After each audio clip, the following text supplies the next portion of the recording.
I've said this in my book, is that the lament is not about what we could not do, but what we could do, but did not do. So instead of us lamenting about the thing, we would like you to give us one formula, and I'm going to ask each of the panelists for one startup today to take the Make in India idea forward. Mr. Telang, may I invite you? Okay, good evening friends. Shankkar, you talked about China. Of course, China is controlled economy and a lot of things can happen there more easily, but I can talk about other countries where I have personally gone. Well, let's talk about the automobile company which tried to set up a plant in the eastern part of the country, no names please, and probably it didn't work for some reason, but there was somebody in the Western India very interested in doing that. And literally within about 72 hours, we had given all the clearances, and afterwards, the entire construction had moved so fast. Somebody was asking me, is this something like Ram Raja? So in India also this can happen. So I think there is a political will somewhere. If you want to make it happen, I've seen that this can happen. And fortunately for us, the Chief Minister of that state is the Prime Minister of the country. So I have a lot of hopes. Dr. Firodia, you come from a same industry but from a different space. So how have you seen the transition post-liberalization?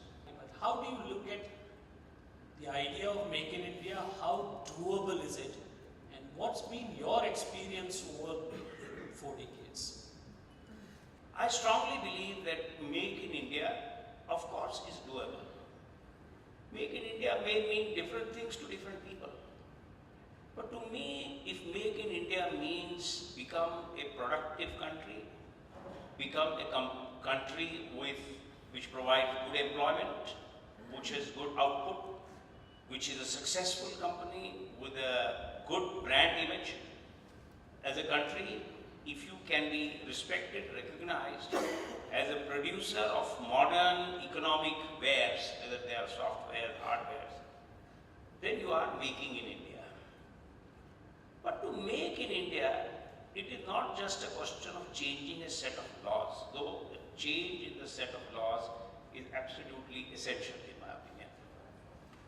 Fundamentally, we have to get out of a mindset which was established in the mid-50s with the installation of the Planning Commission, with the bringing in of the Industries Development and Regulations Act, where we ceded the commanding heights of building the economy to a centralized system.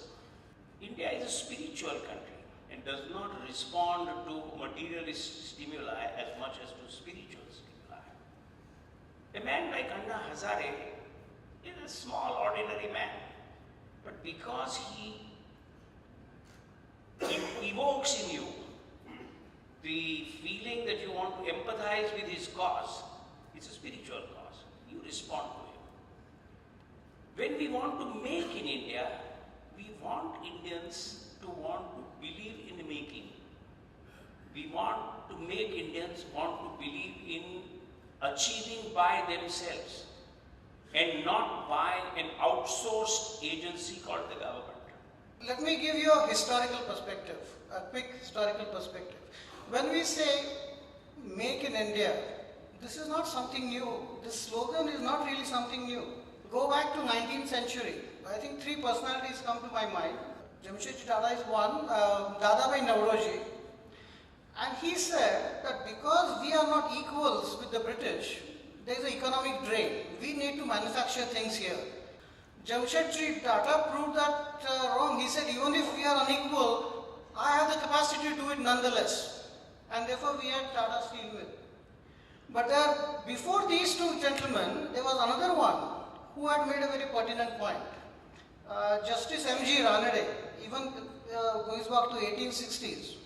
He said, even if we were equal, and he was the moderate of the law, not the Tilak type, right? So even if we were equal, he said, we are missing the pragmatic education in this country. Now for the first time, it has a new meaning. When we say Make in India, I think it has got a new meaning now. And the new meaning is that yes, in the past somehow we have made mistakes, but when I say from the Red Fort, Make in India, it means that I'm ready to change. I'm ready to make changes for the better. We need to identify what needs to be done, but there are two caveats to it. One caveat is that if free market is the engine of growth, you need a good lubricant for that engine. And second, it's also true that market doesn't function all the time. Market does fail. And therefore, wherever market fails, government has to do something about it. So there are two things I'm identifying. Market failure, have a PPP with the private sector will grow. And for the market to function properly, you need those friendly policies. As long as you have those friendly policies, I think you don't need anything else, but we'll do it in India itself. I think of Make in India broader than just import substitution or export or make manufacturing. To me, Make in India is a call to say that we ought to be productive. That's what it is. Productive in whatever field, farm, factory, software, doesn't matter. That we ought to be more productive. I think anyone who looks at medium or long-term trend will say that unless we are really stupid or something terrible happens, the next decade to 2 decades are India's decades. You look at the size of our economy, you look at our growth rate even in the most challenging of circumstances. You look at our demography, you look at the entrepreneurial spirit that exists in our population, you look at the focus on education and skilling that we have in our communities and in our nation. You look at the commitment to society that we have over a period of time. Any projection over the next 10, 20 years suggests that India is going to be a vibrant nation. And of course we can look back and we can regret at things that we have not done. It's like a glass half full. So I think the issue is we are going to make in India. For sure we are. The issue is we should try and take advantage of this window of the next 10, 20 years. Because another element here is this window is not going to be there forever. This window exists maybe for 20 years. I think there is a huge opportunity over the next 20 years to build on where we have been and really go to the next level. All the raw material is there. I think we need to do 4 things, and I think we should not do 1 thing. The 4 things that we ought to do as a nation, and maybe policies associated with it: invest in infrastructure, health, education. These are 3 things. Education. Invest in education. If we do not provide the right kind of education to them, that same group of population is going to get dispirited, disheartened, and frustrated. And the third, a lot of people don't take risks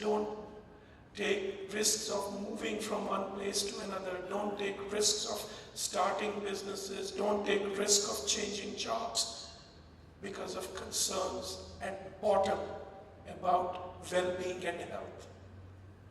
And I want to think of it broadly, water, sanitation, housing, mother's health.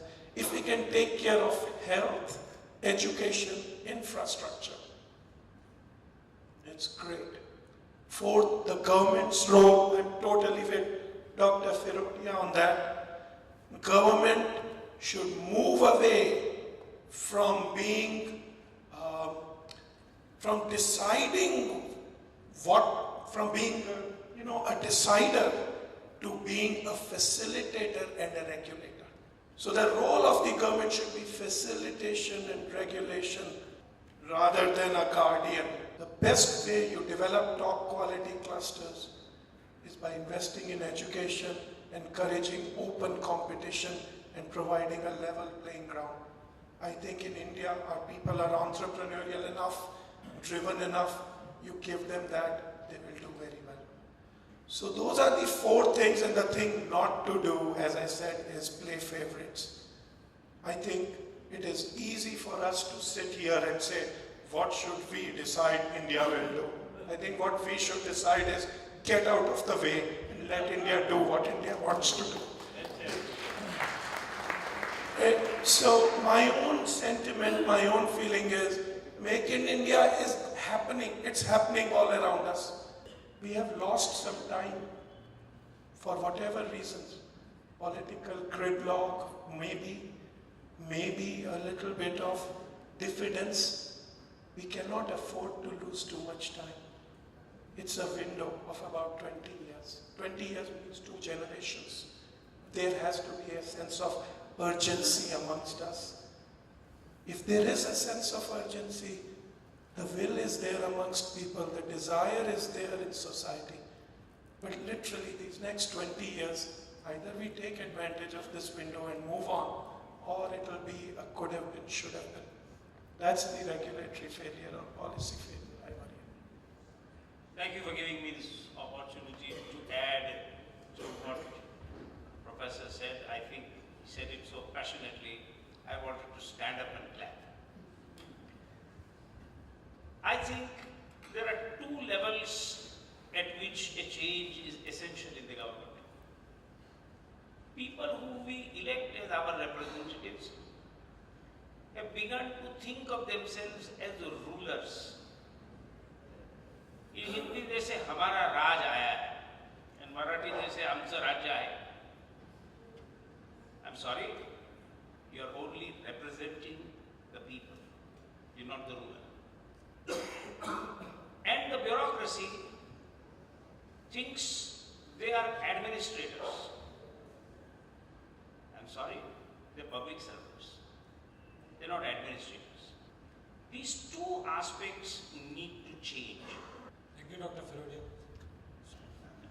So the other issue that is more on a serious note is, unless we change the way the business model of politics functions in this country, unless there is how parties are funded and how elections are conducted, I think the battle against corruption is going to be a sort of uphill task, no matter how much fear and commitment you bring into the story.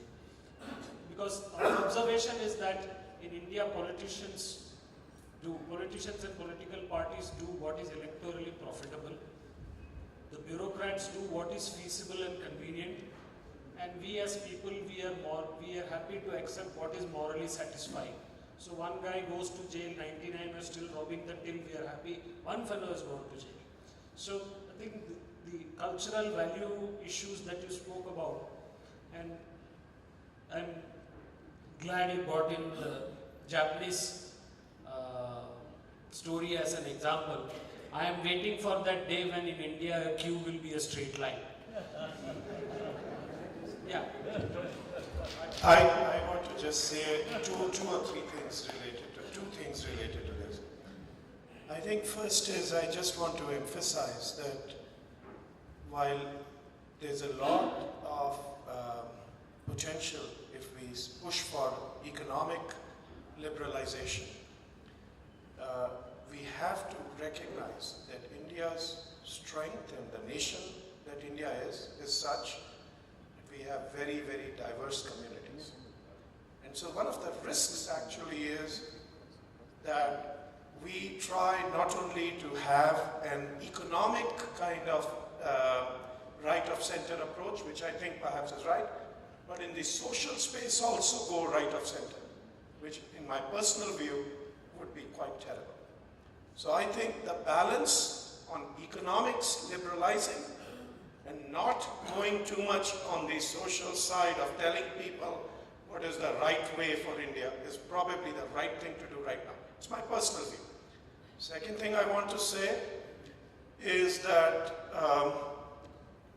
this is a wonderful opportunity actually to leapfrog and make for India, because there's a joke I tell people, in US, an Indian was a guest of an American at a party and the American at the end of the party he said, "Come with me to my backyard." And he showed them a very deep hole. He said, "You know, do you see this hole? It's dug 20 feet deep. Do you see what's at the bottom of the hole? You know, there's a wire there." He said, "You know why I showed it to you? Each foot stands for 10 years. 200 years ago we had wires in the US, that's why we are developed. We have, so the Indian got very upset. So he invited the American over to India, had a nice dinner, and then after dinner he dug something up 440 feet. He said, "Remember, you showed me the 20 feet deep hole. Look, we have dug a 40 feet deep hole. What's at the bottom of this?" "I don't see anything." He said, "See, 400 years ago, we had wireless." So all I'm saying here is wireless renders all the infrastructure of wired communication moot. All the thing of having power grids is rendered moot if you have decentralized solar power. One of our hosts today was telling me, IIMA alum, that they are starting a business here in Pune on decentralized solar power. Technology is actually allowing us to leapfrog in many areas. So Make in India is actually a wonderful opportunity just now. And by the way, it will happen anyway, government being there or not being. So I'm not as pessimistic as Dr. Firodia. Maybe he's very passionate about it. That's why the question is, the government can accelerate the Make in India process, or it can decelerate. That's why it will happen anyway. That's very well said, because as we have known in technology and in entrepreneurship now, open source funding, open source software systems and heterogeneity functions much better than homogeneity in systems. Okay, Prashant is glaring at me, so I will just call it an end. Thank you very much. Thank you for your experience.